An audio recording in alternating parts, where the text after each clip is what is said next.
Hey guys, Brent here from Craft VR. Just a quick demo here of our latest implementation of a new free VR framework called Advanced VR Framework by a very talented guy. His organization is called Human Codable, and he's put some amazing work together. And we are lucky to get in touch with it, all through Unreal Engine and Unreal Engine Marketplace. It puts people from across the world in touch with each other. And yeah, we're very thankful we managed to get a hold of such an amazing framework. And we hope that we can build a further relationship further with Human Codable, as there's so many applications for what we're trying to do with virtual reality and some of the solutions that they offer. So we've got our basic teleportation navigation system. I'm just going to stand up. I'm actually at my desk at the moment. Teleportation system is great. Doesn't let you get into some of the stickier places, won't let you go there.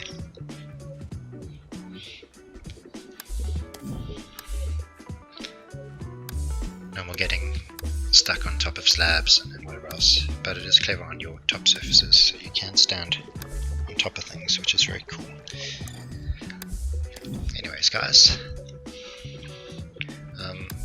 this is not an in-depth review of the Advanced VR Framework, it's just something to show you how we are implementing it in our projects. We're very excited about it.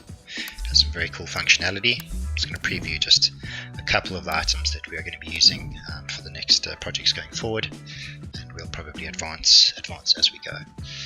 So here I am in one of our recent projects. We've dubbed it House Rafik, and it's a pretty comprehensive VR visualization of a pretty cool space, a very large space. Definitely sort of upper income brackets type lifestyle environments, if I can put it that way. It's yeah, quite beautiful, and obviously no expense here was spared in terms of what we're visualizing here and the depth of detail that we've actually gone to. But that's enough about that. All our VR experiences usually look pretty good. It's just getting the usability and the functionality of the experience to where it needs to be. So on that point, we've got some cool tools here, and we can sort of specify a whole range that sort of pop up in this radial menu. So we open them up. One that you use quite often is the map tool, and nice thing is you can grab this with the grip buttons and have this sort of follow you around wherever you go.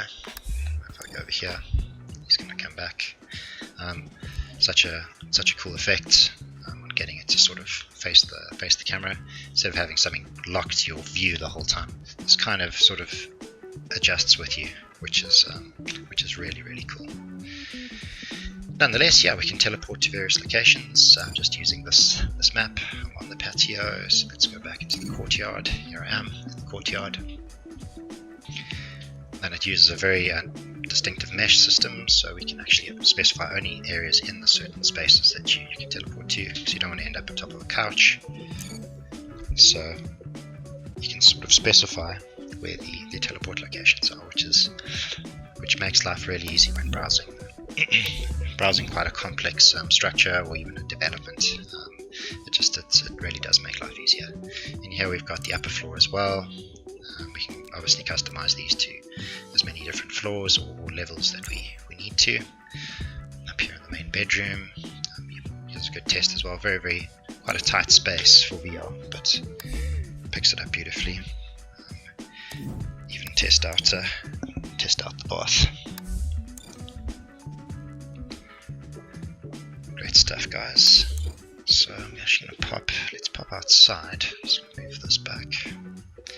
I'm in the master bedroom at the moment, in the walk-in cupboard. I feel like kind of like a secret agent. It's kind of cool. I'm gonna just head outside quickly. The other navigation option here is viewports, which I quite like. It's quite amazing. Create some custom points for you to view from at runtime. It's very, very cool. So if I want to sort of be here, okay, I'm going to go there. Let's choose another nice one. Add another one over here. Just remembering my location while I'm in the experience, if I found some cool spots to view the model from. Because obviously you can view this model from every single angle you can dream of. Let's just add that one. Cool, so I've got those. So what I can do is just swap between these now. I want to go to that one, and I want to go to that one.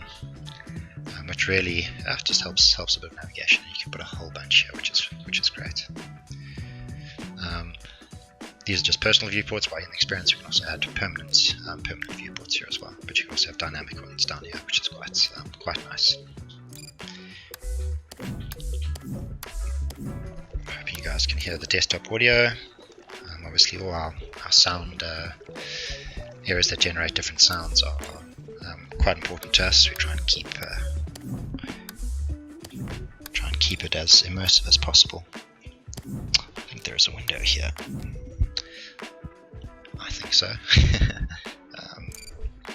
Another one of the tools is interactable objects. We can make pretty much any object interactable and give it various properties and tools that we can actually change. This one in this instance controls lights. Turn the lights on, turn the lights off. I'm going to leave that thing there. And I left that switch over there, so I can view it from a distance. I was mentioning that these lights are dynamic. I think we can program lighting to scenarios to them, but we'll have to see at a later date. Some other cool features, things that are quite handy and useful. We can annotate, we can measure distances, see how far it is to there. So over here, 3.6. So that's just a quick, like, how far is that wall away, that type of thing.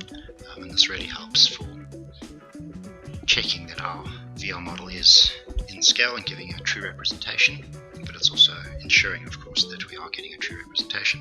So if we are wanting to measure certain measurements, we're able to do that.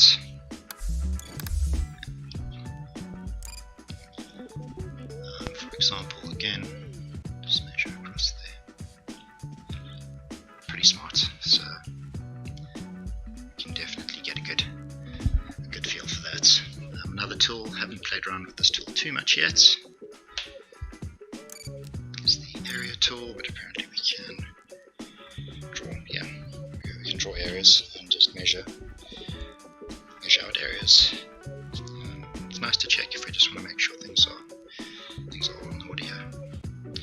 Very powerful, especially for checking revisions and that type of thing for when dealing with our architects and designers.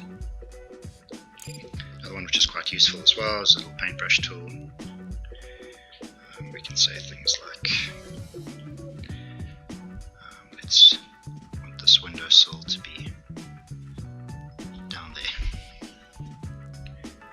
and we can put a little exclamation, and in future updates we're able then as a team to come in here multiplayer, and we can mark things up and have things in real time, and pretty much have meetings in real time for checking finishes and making sure that the brief is being met. Here's another thing as well, is in the other controller I can actually jog my teleportation as well. Not a good recommended way of teleporting, but I'll give you an example. By mistake I've teleported here. I can just move myself gently over like that instead of trying to find a spot here to teleport, which can get a bit frustrating. And that's the key here, is it's making this as user friendly as possible. Once everyone knows, gives them 2 minutes to get used to the system. Once they understand the system, it's all systems go from there. about it, guys, just to show you. And again, a shout out to Human Codable for putting together a great system. We'll chat soon.